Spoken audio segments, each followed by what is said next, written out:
नमस्कार, आप देख रहे हैं न्यूज वाणी और मैं हूं आपके साथ मानवी ठाकुर। शुरुआत करते हैं आज की खास खबरों के साथ। दिल्ली के मुख्यमंत्री अरविंद केजरीवाल द्वारा भाजपा पर लगाए गए आरोपों की केजरीवाल ने आज बीजेपी पर गंभीर आरोप लगाए और केंद्रीय गृह मंत्री अमित शाह से सार्वजनिक रूप से माफी की मांग की। इस पर क्या प्रतिक्रिया आई सामने, आइए जानते हैं हमारी विशेष रिपोर्ट में।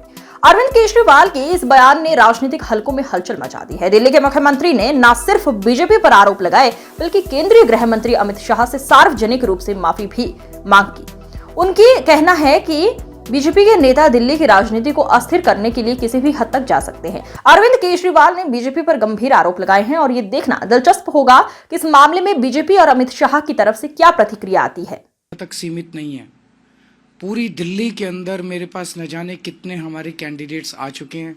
मेरी अपनी विधानसभा में, राजेंद्र नगर में, इधर उधर कई जगहों पर हमने देखा है और शिकायतें आ रही हैं कि भारतीय जनता पार्टी पूरी तरह से गुंडागर्दी के ऊपर उतरी हुई है। कोई भी पार्टी या कोई भी कैंडिडेट हिंसा क्यों करता है? उसे हिंसा करने की जरूरत क्यों पड़ती है? वो तभी हिंसा करता है जब वो देखता है कि बाकी अन्य अहिंसात्मक तरीके से, शांतिपूर्ण तरीके से उसका जीतना असंभव है। जब उसके पास कोई नैरेटिव नहीं होता, जब जनता उसके साथ नहीं होती, जब जनता उसकी बात नहीं सुन रही होती, तब वो फिर हिंसा पे उतारू होके येन केन प्रकारेन वो चुनाव जीतने की कोशिश करता है। आज दिल्ली में भारतीय जनता पार्टी की यही हालत है।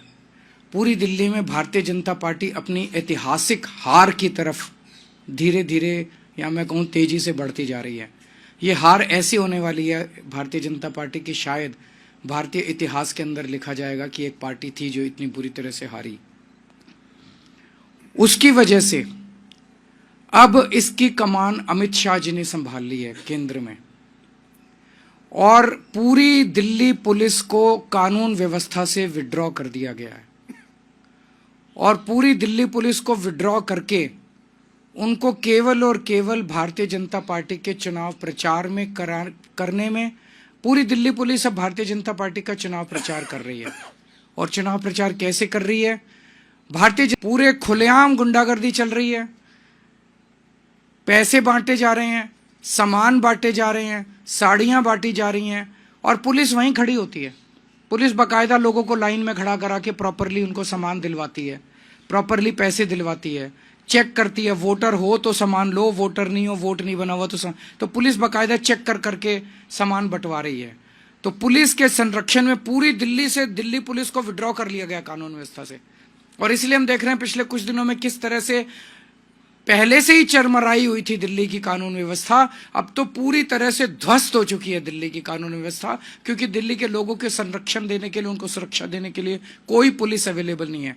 सारी दिल्ली पुलिस केवल और केवल भारतीय जनता पार्टी को, गुंडागर्दी को संरक्षण देने के लिए लगी हुई है। मेरी एक दो एसएचओ से बात हुई, उन एसएचओज ने मुझे जो बताया वो इतना खतरनाक है कि आप सुन के आपके रोंगटे खड़े हो जाएंगे। उन्होंने कहा जी सीधे एमएचए से आदेश आ रहे हैं, बीच में कोई सीपी नहीं है, कोई डीसीपी नहीं है, कोई स्पेशल सीपी नहीं है, कोई एडिशनल सीपी नहीं है, सीधे एमएचए से आदेश आता है एसएचओ को, फलानी जगह फलाने नेता की के आम आदमी पार्टी के नेता की मीटिंग डिसरप्ट करनी है।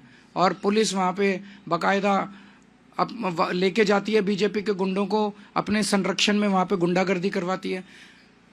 दिल्ली के अंदर अब केवल आम आदमी पार्टी नहीं, कोई पता चल जाए कि आम आदमी पार्टी का समर्थक है, आम आदमी पार्टी का वोटर है, उसको भी नहीं बख्शा जा रहा, उसको डराया जा रहा है। जैसे अभी इन्होंने कहा, धमकाया जा रहा है, डराया जा रहा है।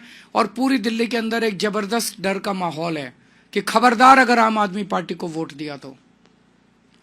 दिल्ली ने इस तरह की हिंसा कभी नहीं देखी थी। दिल्ली एक शांतिप्रिय स्टेट है, दिल्ली एक सभ्य लोगों का शहर है, दिल्ली पढ़े लिखे लोगों का शहर है। तो मैं ये पूछना चाहता हूं कि क्या दिल्ली ये सब बर्दाश्त करेगी? दिल्ली ये बर्दाश्त नहीं करेगी। मेरी अपनी 3 या 4 सभाओं को इन लोगों ने डिसरप्ट करने की कोशिश की, और बड़ी खूबसूरती देखिए कि वहां जो ऑडियंस में लोकल जनता आई हुई थी, महिलाओं ने खड़े होकर जो बीजेपी के कार्यकर्ताओं को खदेड़ा, वहां से उन्हें दुम दबा के भागना पड़ा। तो मैं दिल्ली की जनता को कहना चाहता हूं कि दिल्ली हम सब लोगों की है, इन गुंडों की नहीं है दिल्ली। हमें दिल्ली को बचाना पड़ेगा, आपको दिल्ली को बचाना पड़ेगा। अपनी दिल्ली के लिए, अपने बच्चों के भविष्य के लिए, दिल्ली के भविष्य के लिए आपको खड़े होना पड़ेगा। अगर कहीं ये डराने की कोशिश करें, एकजुट होकर इनका सामना करना पड़ेगा। हम देखते हैं, हम सब 2 करोड़ लोग देखते हैं कि कैसे ये बीजेपी वाले दिल्ली को बर्बाद करते हैं। हम नहीं होने देंगे दिल्ली को बर्बाद।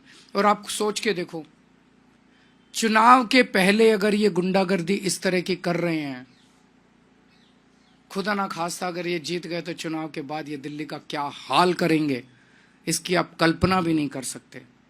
हमें दिल्ली की संस्कृति को बचाना है और इस गुंडागर्दी को रोकना है। आप कुछ इस अंक में फिलहाल इतना ही। अगले अंक में फिर होगी मुलाकात। तब तक के लिए नमस्कार।